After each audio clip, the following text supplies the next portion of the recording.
ये कहानी है एक ऐसे घर की जो दशकों से वीरान पड़ा था। लोग कहते थे उस घर में भूत प्रेतों का वास है, जो भी वहां जाता जिंदा लौटकर नहीं आता। सूरजपुर गांव के बाहर एक पहाड़ी पर बना वह पुराना किला जैसा घर दूर से ही डरावना लगता था। उसकी टूटी हुई खिड़कियां जैसे खाली आंखें और सूखी लताएं जैसे फैला हुआ जाल किसी भी हिम्मत वाले के कदम पीछे खींच देती थी। एक रात 4 दोस्त आलोक, राहुल, प्रिया और नेहा, जो अपनी बहादुरी के लिए मशहूर थे, उस घर का रहस्य जानने निकल पड़े।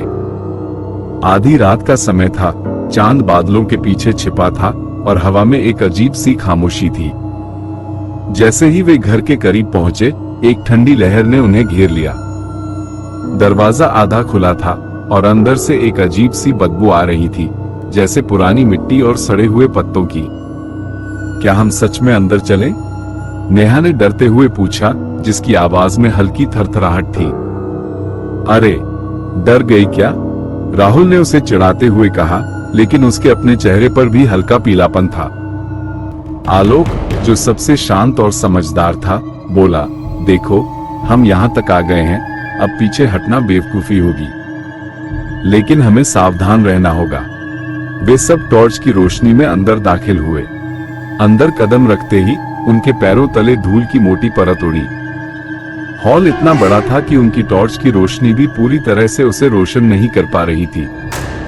दीवारों पर लगे पुराने चित्र, जिन पर धूल की चादर चढ़ी थी, अजीब सी आकृतियां बनाते हुए लग रहे थे। एक चित्र में एक औरत की धुंधली सी तस्वीर थी, जिसकी आंखें जैसे उन्हें घूर रही थी।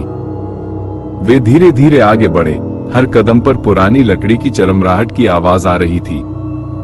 हॉल के बीच में एक बड़ा पुराना झूमर लटका था, जिस पर मकड़ी के जाले लगे थे। वे पहले कमरे में घुसे। कमरा अस्त व्यस्त था, फर्नीचर टूटा हुआ था और चारों तरफ टूटे हुए कांच के टुकड़े बिखरे थे। प्रिया को अचानक कुछ महसूस हुआ, जैसे कोई उसके बगल से गुजरा हो। उसने पलट कर देखा, लेकिन वहां कोई नहीं था। मुझे लगता है हम यहाँ अकेले नहीं हैं, प्रिया ने कांपती आवाज में कहा।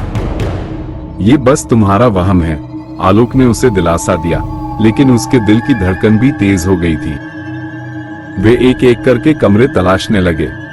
ऊपर जाने वाली सीढ़ियां भी टूटी हुई थी, इसलिए उन्हें बहुत संभल कर चलना पड़ रहा था। जैसे ही वे ऊपर पहुंचे, एक अजीब सी धुन सुनाई दी, जैसे कोई पुरानी लोरी गा रहा हो। आवाज बहुत धीमी थी, लेकिन साफ सुनाई दे रही थी।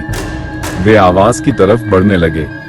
आवाज एक बंद दरवाजे के पीछे से आ रही थी। दरवाजे पर जंग लगा हुआ था और उस पर एक पुराना ताला लटका था।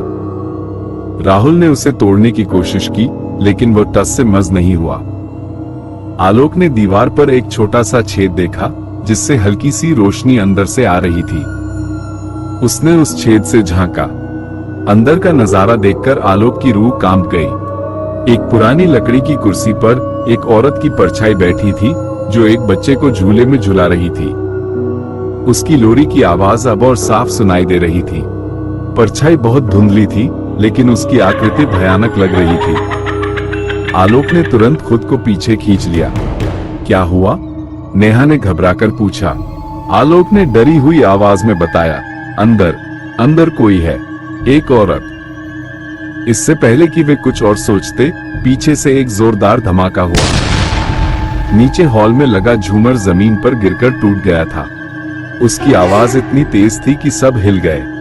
उनकी टॉर्च की रोशनी भी कम होने लगी थी।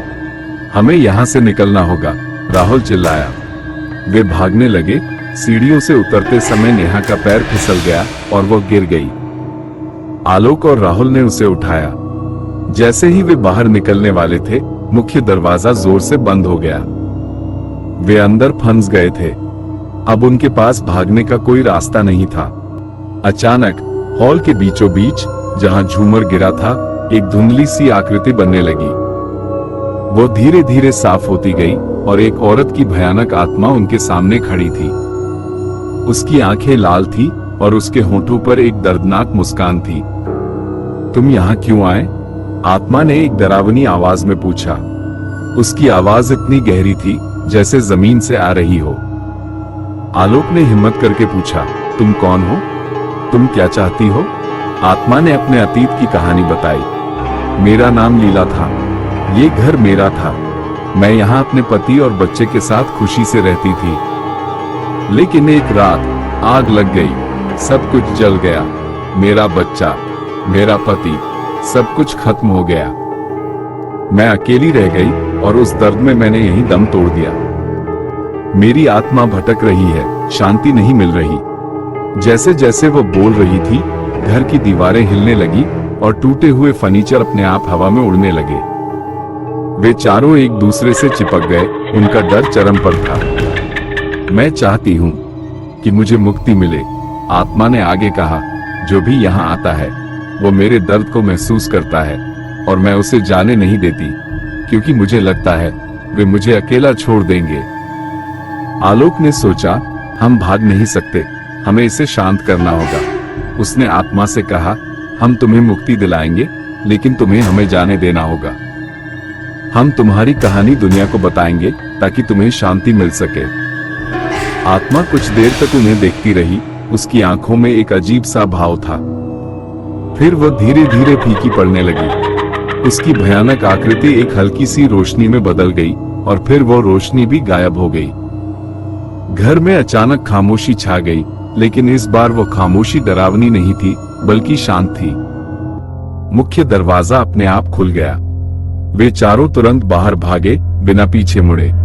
सुबह की पहली किरणें उनके चेहरों पर पड़ रही थी जब वे वापस गांव पहुंचे। उन्होंने कभी सोचा नहीं था कि वे उस डरावने घर से जिंदा लौट पाएंगे। उन्होंने गांव वालों को सारी कहानी सुनाई और लोगों ने पहली बार उस घर के पीछे की सच्चाई को जाना।